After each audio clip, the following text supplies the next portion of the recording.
अपना कोई प्रिय से प्रिय मिलन के लिए आए और रात्रि का समय हो जाए, बहुत देर हो जाए, तो कहते हैं सो जाओ भाई, अब सो जाते हैं, कल मिलेंगे। क्यों भाई? इतने दिनों के बाद, बरसों के बाद आया है, ये मनचाही वस्तु मिली है, फिर उसको छोड़ने का कैसे मन होता है? क्योंकि गहरी नींद में उससे भी अधिक आनंद आता है। और ये हमारा रोज का अनुभव है, सभी का अनुभव है। ऐसा नहीं है कि ज्ञानी का ही अनुभव, अज्ञानी का भी यही अनुभव है, और नित्य प्रति का अनुभव है। तो सुषुप्ति में हमें उसी सतचित और आनंद का अनुभव होता है। ये बात भी प्रमाणित हो गई।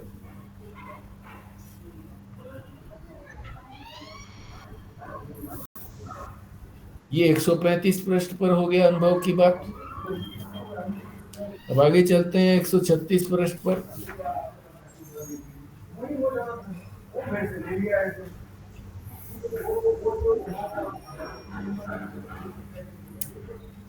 136 पृष्ठ में नीचे वाले जो पैराग्राफ है उसमें विशेष बात कही गई है। एक बात तो ये कही गई है कि आत्मा में भेद नहीं है, कोई भेद नहीं है, इसीलिए पूर्ण है। श्रुति ने भी कहा है कि आत्मा में कोई भेद नहीं है। युक्ति से भी सिद्ध कर दिया कि आत्मा एक ही है, अद्वैत है। और अनुभव से भी पता लग गया, सुषुप्ति का जो अनुभव है वहां भी तो अद्वैत है, कोई दूसरा तो है ही नहीं।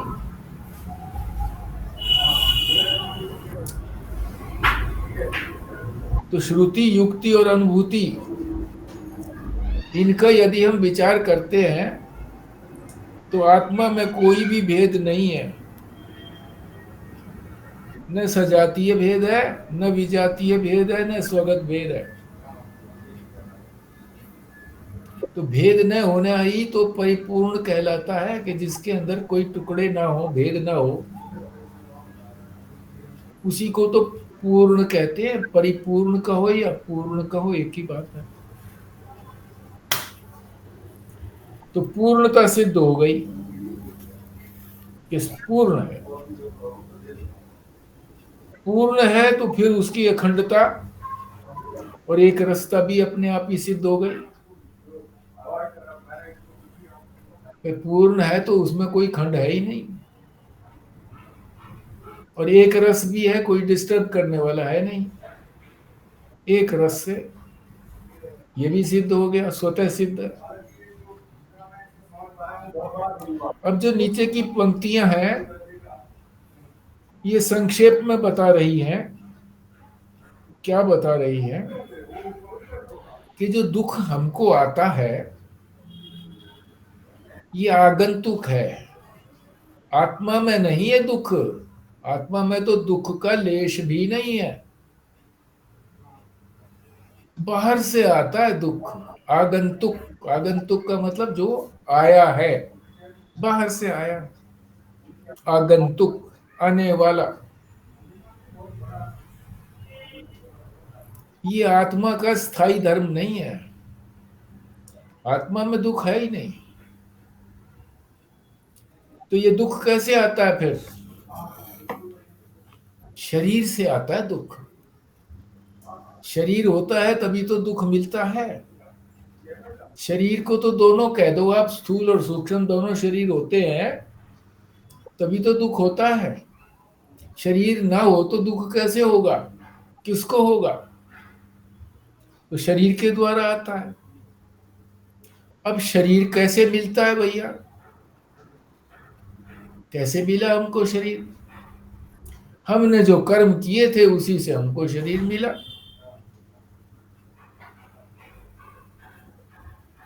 कर्मों के परिणाम से ही तो शरीर मिलता है, कि कर्मों का जो कर्म किए हैं उनका फल तो मिलना है।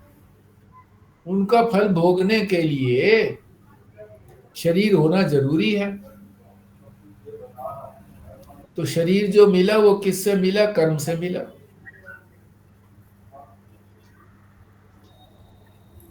और कर्म हम कब करते हैं? जब हमारे अंदर कोई राग होता है या द्वेष होता है। राग यानी जिस वस्तु को हम चाहते हैं उसकी प्राप्ति के लिए हम कर्म करते हैं,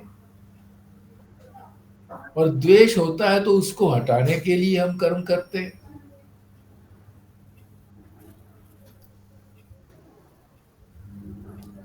तो राग राग द्वेष से ये कर्म होता है। और ये राग जो है, ये राग या द्वेष जो है, ये किससे आता है? अभिमान से। अभिमान से। मैं जब हम मैं जोड़ देंगे किसी के साथ कि मैं सुखी हुआ, मैं दुखी हुआ,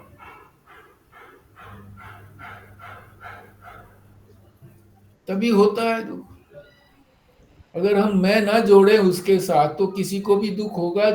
दुख किसी को होगा, मेरे को तो होगा नहीं। मैं का मतलब आत्मा, आत्मा का तो होगा नहीं।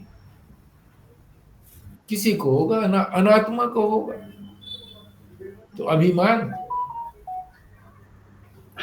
ये जो राग और द्वेष होता है ये अभिमान से होता है। अभिमान का मतलब मैं बुद्धि, मैं मानना। और अभिमान क्यों होता है? गलत मान्यता है ना अभिमान, कि गलत चीज को मान लिया हमने। क्यों होती है गलत चीज? अविवेक से। अविवेक से जब हम ठीक प्रकार से दो चीजों को अलग नहीं करते हैं, उसी को कहते हैं अविवेक। और यदि उसको हम अलग कर लेते हैं तो कहते हैं विवेक। तो अविवेक कैसे होता है? अज्ञान से होता है।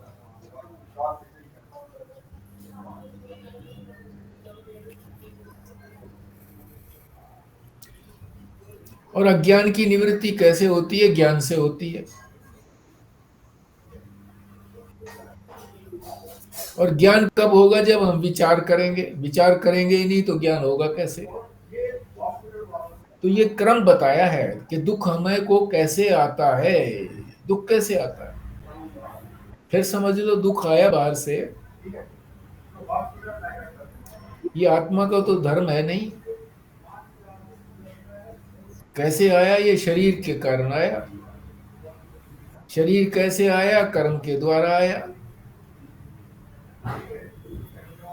कर्म क्यों किया हमने? राग और द्वेष के कारण। कि चिपकाओ या हटाओ तो कर्म करना पड़ेगा ना।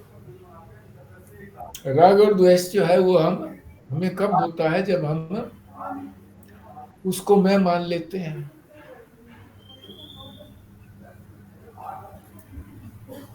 और अभिमान जो है ना, इसको अभिमान कहा है। और अभिमान कब होता है? जब अविवेक होता है। और अविवेक कब होता है? जब अज्ञान होता है। जब चीज को हम गलत जानते हैं। न जानना अज्ञान नहीं है, गलत जान लेना अज्ञान है। शरीर को आत्मा मान लेना, मैं मान लेना, गलत हो गया कि नहीं? अज्ञान। अज्ञान की निवृत्ति कैसे होती है? ज्ञान से। और ज्ञान जो है वो विचार से आता है। विचार करेंगे तो ज्ञान होगा, नहीं विचार करेंगे तो ज्ञान नहीं होगा। तीनों जो अवस्थाएं हैं इस पर विचार करो। जागृत, स्वप्न, सुषुप्ति पर विचार करो तो भी कल निकल आएगा परिणाम। तीन शरीर हैं, स्थूल शरीर, सूक्ष्म शरीर, कारण शरीर। इन पर विचार करेंगे तो निकल आएगा। पांच कोशों पर विचार करेंगे तो ज्ञान हो जाएगा। अनेक उपाय बताए हैं श्रुति ने, उपनिषदों ने अनेक उपाय बताए हैं, महापुरुषों ने, कि ऐसे नहीं तो ऐसे, ऐसे नहीं तो ऐसे।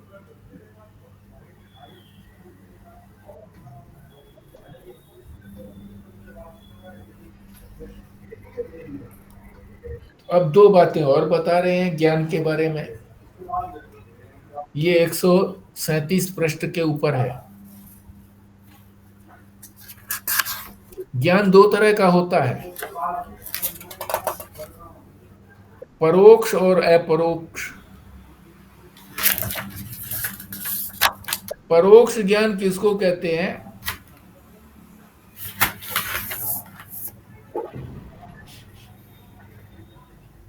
कि महावाक्य है, तत्वमसि, तू वही है, तू ब्रह्म ही है। ये तो गुरु ने कहा ना, हमें तो अनुभव में नहीं आया। गुरु ने कहा है ब्रह्मास्मि, मैं ब्रह्म हूं। ये भी अभी अनुभव में नहीं आया। तो जब तक अनुभव नहीं आता है, अनुभव में नहीं आता है, तब तक उसको कहते हैं परोक्ष ज्ञान। परे है, परोक्ष का मतलब परे, अभी मेरे से परे है।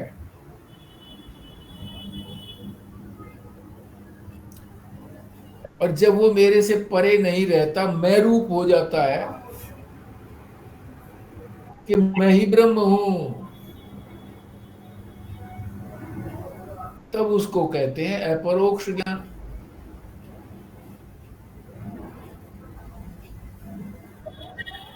तो ये भी 3-4 पंक्तियों में समझा दिया इन्होंने। और इसी पृष्ठ पर मुक्त कौन होता है, ये पंक्ति की जो नीचे लाइन लगी हुई है छोटी सी, उसके नीचे टिप्पणी दे रखी है। उसमें कहते हैं कि मुक्त कौन होता है? जो इस देह से अपने आप को अलग कर लेता है, वो मुक्त होता है।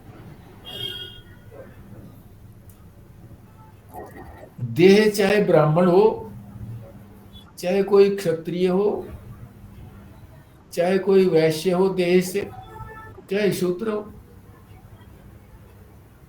ये जो चारों जातियां हैं, ये तो देह की ही तो जातियां हैं, शरीर की ही तो जातियां हैं।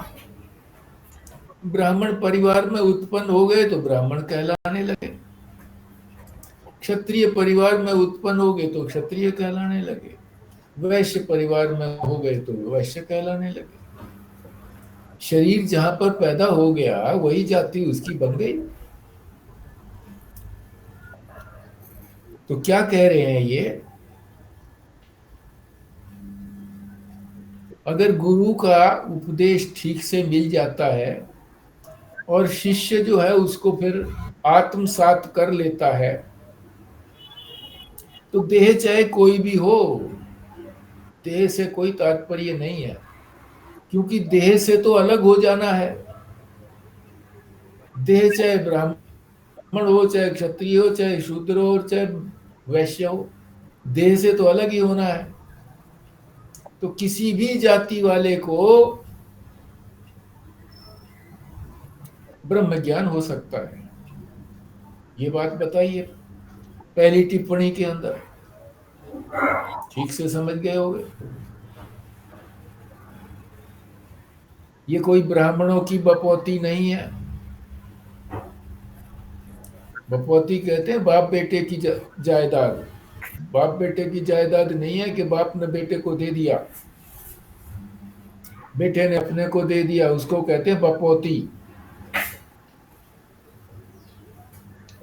ज्ञान किसी को भी हो सकता है, किसी भी शरीर में हो सकता है, बल्कि यहां तक भी कहते हैं कि पक्षी शरीर में भी हो सकता है, मगर वो अपवाद है, रेयर है, रेयर। रेयर कोई सिद्धांत नहीं होता। ज्ञान होगा तो इस शरीर में ही होगा, पुरुष शरीर में, मनुष्य शरीर में होगा, पुरुष भी नहीं, मनुष्य शरीर में ही ज्ञान होगा। चाहे वो पुरुष हो, चाहे स्त्री हो, चाहे कोई भी जाति हो, शरीर से तो अलग होना है। तो अलग हो गए तो शरीर की कोई महत्ता ही नहीं रही, चाहे ब्राह्मण हो, चाहे कोई और जाति हो। ठीक। अब दूसरी बात इनमें ये भी बताई है एक और, इसी पंक्ति के नीचे, सन्यासियों के शास्त्र में 4 भेद बताए हाँ, हैं। ये जो जातियां होती हैं जैसे ब्राह्मण, वैश्य, शूद्र और ये सब, ये तो सूक्ष्म शरीर की नहीं होती ना, ये तो सिर्फ स्थूल शरीर की होती है। सूक्ष्म शरीर की नहीं होती है, स्थूल शरीर की है। हाँ। सूक्ष्म शरीर की कोई जाति नहीं होती, हम्म। जन्म से होता है ना, ये तो जन्म हुआ इसका, तो शरीर का तो जन्म से जाति होती है, कर्म से जाति नहीं होती। दयानंद स्वामी कर्म से मानते थे जाति को। स्वामी अखंडानंद जी ने कहा है, अरे अगर कर्म से तुम जाति मानोगे तो सवेरे सवेरे तुम जो है ना लेटरिन के हाथ धोते हो, तो तुम क्या हो गए, शूद्र हो गए। कर्म ही है ना, शूद्र का कर्म है सफाई करना। फिर तुम स्नान आदि करके पूजा पाठ करते हो तो ब्राह्मण हो गए। फिर बाजार में जाकर के मोल भाव करते हो, सब्जी ले या कोई और, अरे नहीं इतने में नहीं, इतने में दे दे, तो ये क्षत्रियपना दिखा दिया आपने।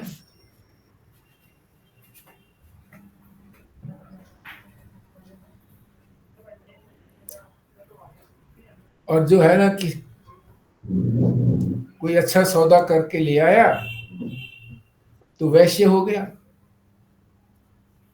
तो कर्म से जाति नहीं होती, जन्म से जाति होती है। और जन्म जो है वो शरीर का होता है, स्थूल शरीर का होता है, सूक्ष्म शरीर का कोई जन्म नहीं है। सूक्ष्म शरीर तो यूं का यूं जो है ना दूसरे शरीर में जाकर के विराजमान हो जाता है, वही का वही रहता है।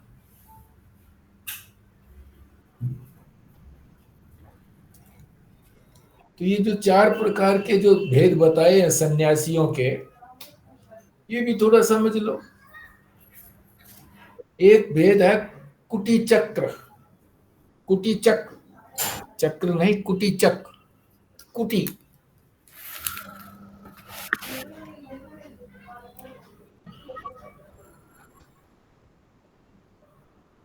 मतलब कुटी में रहता है,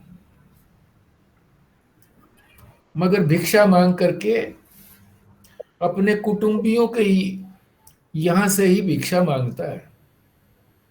अपने जो कुटुंब के हैं, भाई भतीजे वगैरह, उन्हीं के यहां से भिक्षा लेकर के खाता है। और चोटी भी रखता है और जनेऊ भी पहनता है। चोटी को शिखा कहते हैं, सूत्र को जनेऊ कहते हैं, यज्ञोपवीत। चाहे यज्ञोपवीत कहो, चाहे जनेऊ कहो, चाहे सूत्र कहो, शिखा सूत्र है। चोटी भी रखता है, कुटिया में रहता है, शिखा सूत्र भी रखता है, अपने कुटुंबियों के यहाँ से भिक्षा करता है, उसको कहते हैं कुटीचक। दूसरा है बहुदक।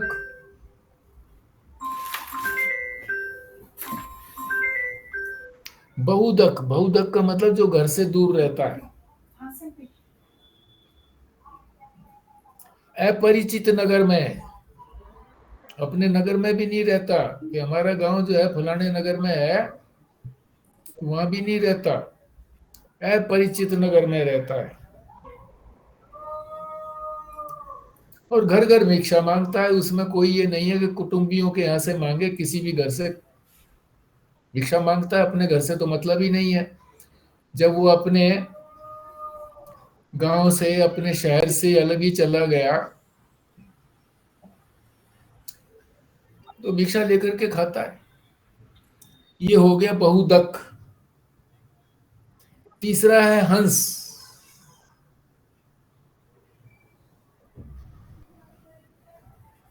यज्ञोपवीत भी रखता है, जटा भी बढ़ा करके रखता है अपने सिर की, और हाथ में कमंडल भी लेता है। डंडा भी हाथ में लिए होता है, एक हाथ में डंडा, एक हाथ में कमंडल।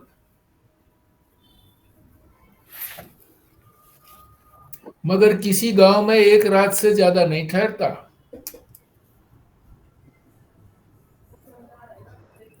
एक रात को ठहर लिया, अगली रात दूसरे कहीं जा करके गांव में ही ठहरेगा। और व्रत भी करता है, कठिन व्रत, चांद्रायण व्रत करता है। चांद्रायण में भी कृच्छ चांद्रायण, बहुत कष्ट वाला चांद्रायण व्रत करता है। ये हंस की बात कह दी, तीसरी तरह का सन्यासी। और चौथी तरह का सन्यासी परमहंस। न डंडा रखता है, न अपनी कोई चोटी रखता है, न कोई जनेऊ रखता है।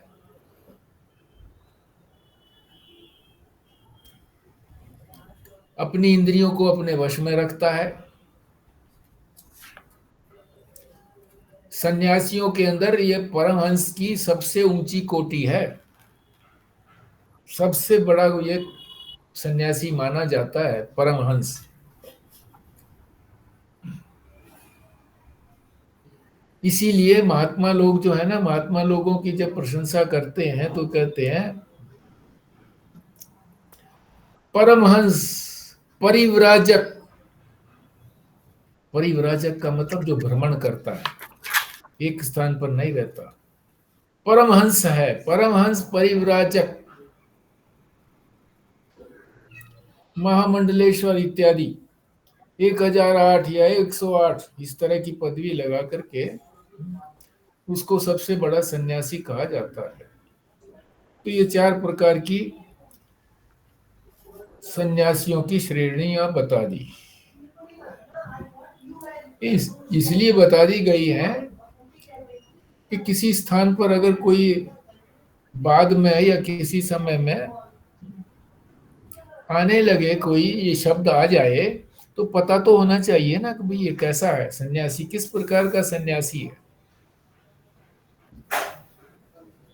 अब अगला प्रश्न जो है वो तो अंतिम प्रश्न है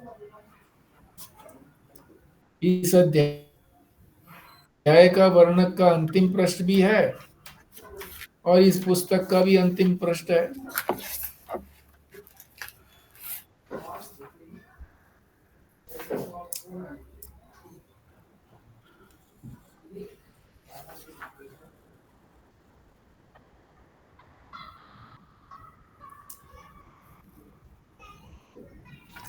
तो अगले प्रश्न में यही बताया है कि जो श्रवण मनन और निध्यासन करके जो अपरोक्ष ज्ञान जिसको प्राप्त हो चुका है,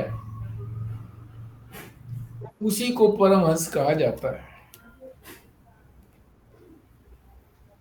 केवल ये शारीरिक की बात नहीं है कि जो परमहंस की बात बताई थी कि शिखा सूत्र वगैरह भी नहीं रखता है, डंडा भी नहीं रखता है,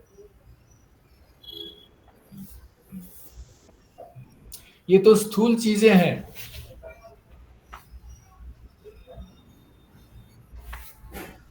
सूक्ष्म चीज क्या है? सबसे अच्छी चीज क्या है कि श्रवण करता है, मनन करता है और निध्यासन करके, तीनों चीजों को करके अपरोक्ष ज्ञान प्राप्त कर चुका होता है, उसी को ही परमहंस कहा जाता है।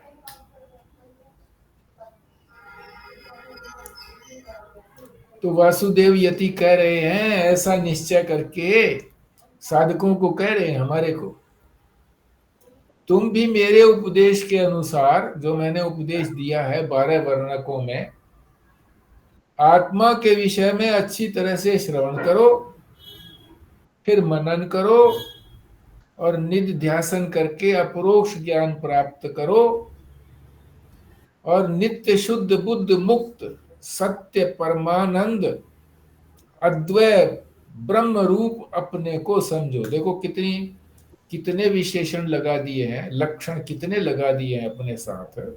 नित्य, हमेशा रहने वाला, शुद्ध, कोई अशुद्धि नहीं है, बुद्ध, बुद्ध माने ज्ञानी, ज्ञान स्वरूप, मुक्त, मुक्त हो चुका है, कोई बंधन नहीं है, सत्य, हमेशा रहने वाला है, परम आनंद रूप ये सत्य और और अद्वैत। सत्य और नित्य में क्या डिफरेंस है? नित्य जो है उसको तो कहते हैं प्रभावी, प्रभावी, ये प्रवाही, प्रभावी नहीं, प्रवाही, प्रवाही सत्य, बहता हुआ सत्य। जैसे गंगा जी, गंगा जी जो है ना अनंत वर्षों से बह रही है, फिर भी इसको ये कहते हैं कि ये गंगा ही है। एक क्षण में जो पानी हमने देखा खड़े होकर के किनारे पर, एक क्षण में वो आगे चला जाता, दूसरा पानी आता है।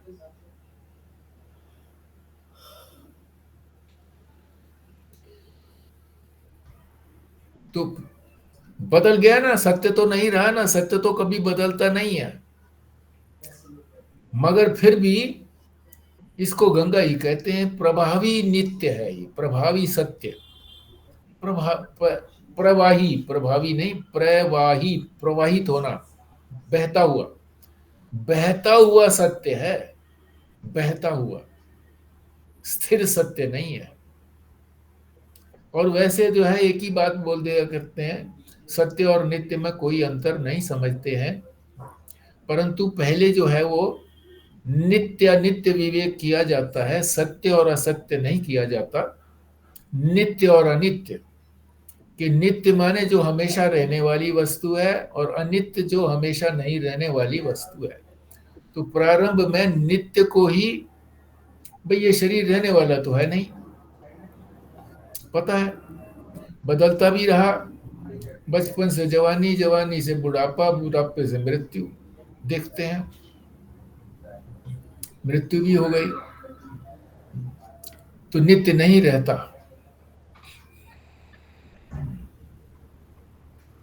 यहां से प्रारंभ करते हैं। सत्य तो बाद में आता है, सत्य उसको कहते हैं जो कभी तीनों कालों में बदलता नहीं है। जैसे अगर शुरू में ही सत्य बता दें कि जो हम टीवी देखते हैं, जिसके अंदर पिक्चर आदि देखते हैं, तो सत्य तो है नहीं, वो बदलती रहती है। जानते हुए भी हम उसको देखते हैं कि ये सत्य नहीं है, फिर भी आनंद लेते हैं उसमें।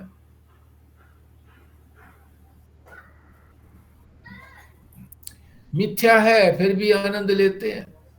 जानते हैं कि ये जो इसके अंदर जो एक्टर हैं बहुत पुराने एक्टर हैं, और ऐसा उन्होंने प्रसाधन सामग्री लगाई है अपने मुख आदि पर कि वो अभी भी जवान लगते हैं। किसी युवक ने किसी एक्ट्रेस को देखा और कहा कि मैं तो उसी से विवाह करूंगा, अड़ गया।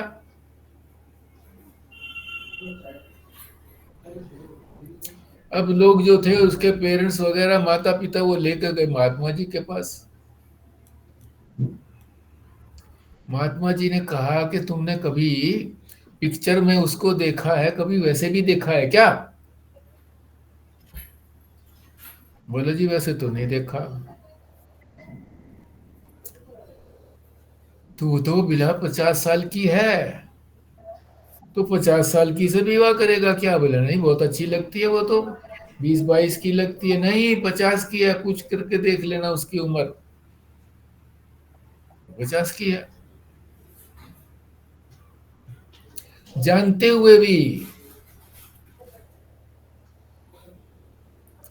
हमारे एक साथी थे, उनकी पत्नी जो थी, एक बार वो बैंक का कोई एग्जाम था, तो वो अपनी पत्नी को भी ले आए, खुद भी अपना उसमें लग गए, इन्विजिलेशन में।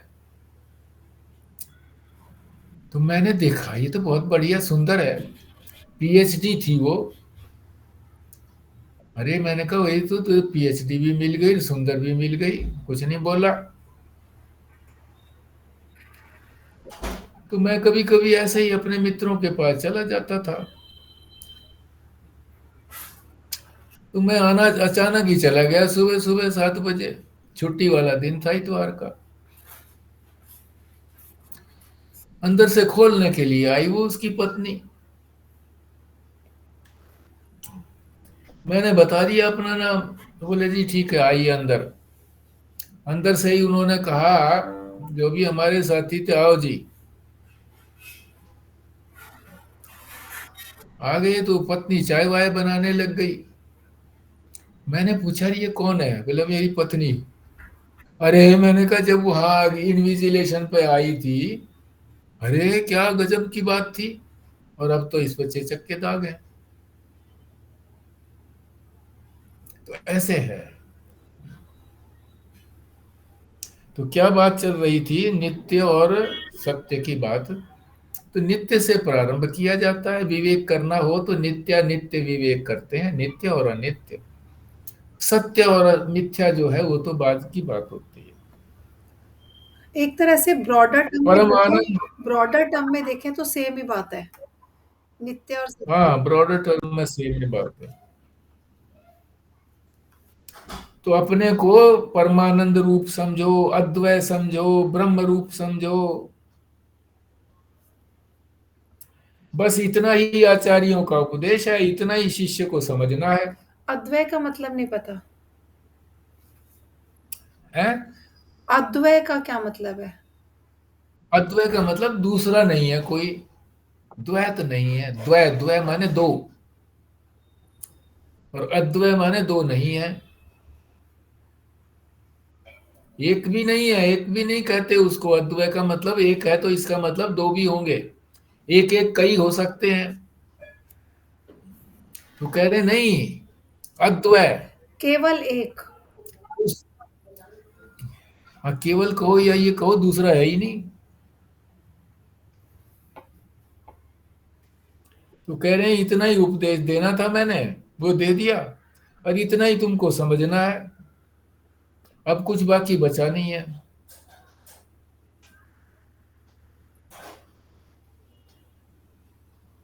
तो ये वासुदेव यति ने लघु वासुदेव मननम के नाम से हमारे पर बड़ा उपकार किया। 12 वर्णकों में सारा वेदांत समझा दिया, प्रक्रिया भी बता दी। पंचभूत कौन से हैं, पंचभूतों से कैसे शरीर बना है, पंचभूतों से कैसे संसार बना है, क्या सच्चा है क्या मिथ्या है, क्या झूठा है, आत्मा अखंड है, इतनी सारी बातें हैं उन्होंने बता दी हैं। तो ये संस्कार तो बनेंगे, कम से कम याद ना रहे तो संस्कार तो बनते हैं। संस्कार बनने का मतलब यही है कि फिर वो चीज उसमें रुचि पैदा होने लगती है, समझने लगता है, फिर सोचता है कि विचार करूं, मैं इतनी बात जो बताई है, विचार की बात बताई है तो विचार तो करूं।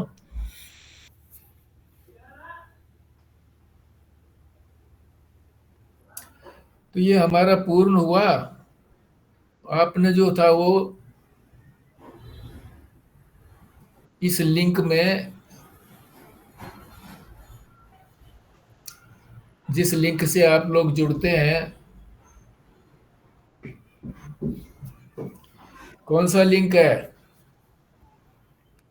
ये व्हाट्सएप ग्रुप है, सेल्फ रियलाइजेशन। सेल्फ रियलाइजेशन,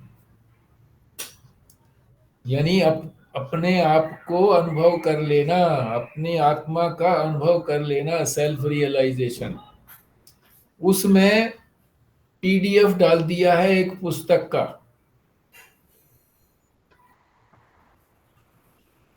पुस्तक का नाम है अध्यात्म पटल।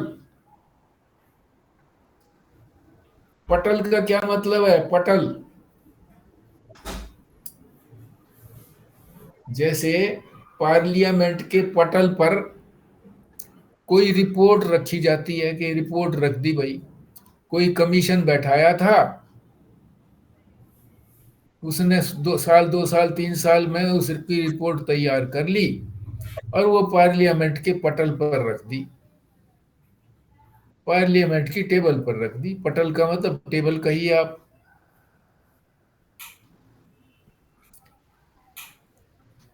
तो यहां जो पटल बताया है, अध्यात्म बताया है। अध्यात्म, अध्यात्म का भी अर्थ बताएंगे, ये इसमें इसी में बताएंगे सब कुछ। अध्यात्म पटल,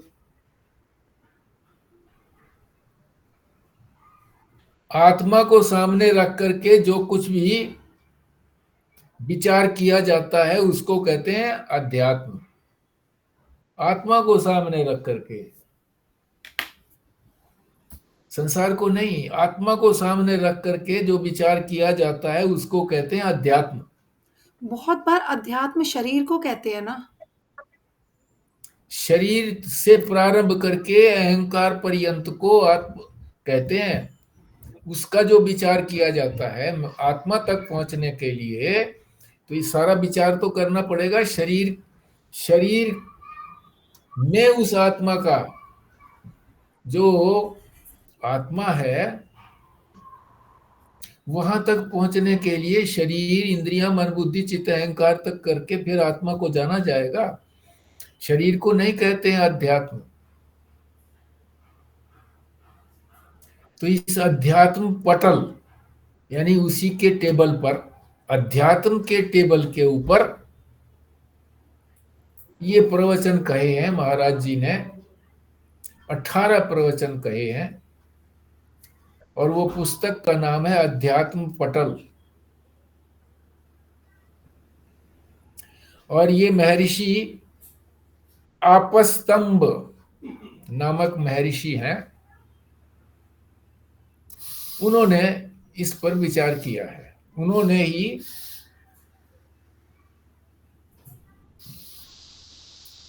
ये श्लोक कहिए या मंत्र कहिए, 14 मंत्र,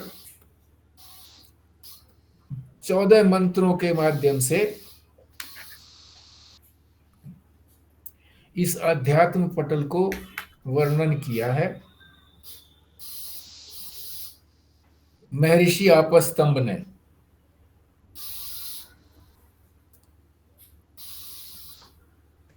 और धर्मशास्त्र का जो अध्याय है, पहला अध्याय, पहले अध्याय के 8वें परिच्छेद का विचार करेंगे, सिर्फ 8वें का, 8वें से आगे। पहले जो 7 अध्याय हैं, 7 परिच्छेद हैं, अध्याय तो पहला ही है, पहले जो 7 परिच्छेद हैं उसमें तो यज्ञ आदि का वर्णन है, आत्मा का वर्णन नहीं है। इसीलिए इन्होंने 8वें परिच्छेद से शुरू किया है, आत्मा का विचार किया है इसके अंदर। और आचार्य शंकर ने भी इसका भाष्य लिखा है। इसी पुस्तक का भाष्य पीछे भी है, इस पुस्तक के पीछे, मगर उसका पीडीएफ नहीं बनाया गया। बस इतना ही याद रखना है कि भी ये इसका जो है भाष्य जो है, टिप्पणी जो है, कमेंट्री जो है, वो आचार्य शंकर ने की है। और आचार्य शंकर के अनुसार महाराज जी ने भी समझाने का प्रयत्न किया है। महाराज महेशानंद जी गिरी दिल्ली के अंदर ही, संन्यास आश्रम दिल्ली में ही ये 18 प्रवचन दिए थे। इन्हीं को हम पढ़े समझेंगे ठीक प्रकार से। वेदांत का ये उत्तम ग्रंथ है। इसकी पीडीएफ की आप प्रिंट आउट निकलवा लो आज ही, कल से हम इसको प्रारंभ कर देंगे।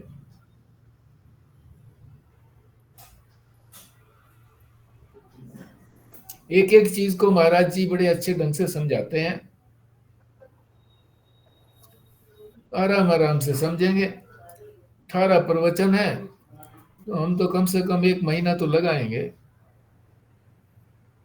ज्यादा भी लग सकता है। तो ठीक है, आज ही इसका प्रिंट आउट ले लेना। जो त्रिनगर में रहते हैं वो तो रिलायंस रोड से सस्ता हो जाता है प्रिंट आउट, वहां से ले लें, नहीं तो श्री राम के यहाँ तो हो ही जाएगा, 2 पैसे ज्यादा लगेंगे बस।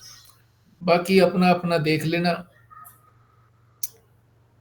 आज संजीव शर्मा जी हैं, विमला जी हैं, स्वस्तिका जी है, खुराना जी हैं।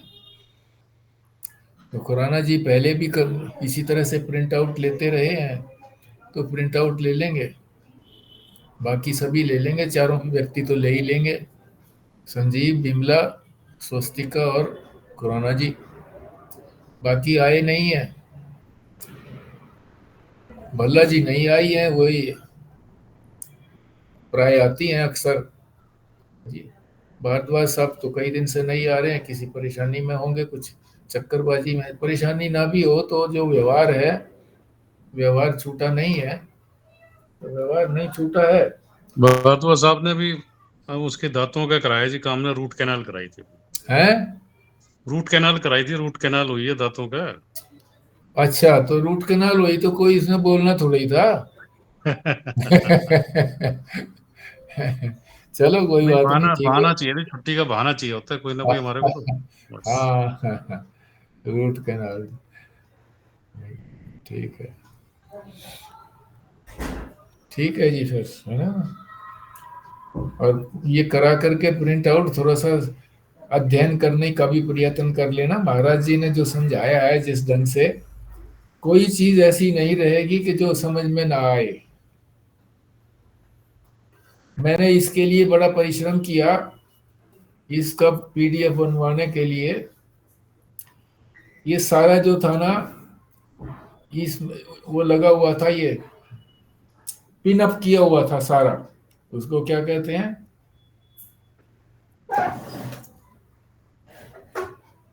पिन से कर देते हैं ना, स्टेपलर। स्टेपलर। तो मोटा स्टेपलर से 2 जगह किया हुआ था, तो वो सारा उखेड़ा, क्योंकि कुछ शब्द जो थे ना, वो अगर इसको खोलते हैं तो कुछ शब्द जो है ना, कई जगह बीच में, कई पेजेस के अंदर वो आ नहीं पाते, शब्द नहीं आ पाते। तो मैंने फिर वो सारा खोल दिए। स्टेपलर दोनों तरफ, दोनों लगे हुए थे, एक दूसरा फिर दूसरा, 2, वो खोल दिए, प्रिंट आउट ले लिया, फिर उसकी फिर सिलाई कर दी, और फिर उसको कहीं चिपका भी दिया, जो ठीक से उसकी बाहर का जो आवरण था वो उसके साथ हट गया था, तो उसको उसके साथ चिपका भी दिया। तो ये पुस्तक है अध्यात्म पटल। ठीक है जी, अब पूर्ण आहुति करिए।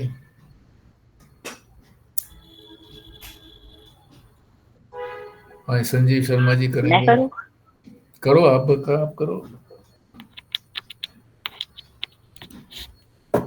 ओम पूर्णमदः पूर्णमिदं पूर्णात् पूर्णमुदच्यते पूर्णस्य पूर्णमादाय पूर्णमेवावशिष्यते। ओम शांतिः शांतिः शांतिः। नारायण नारायण नारायण।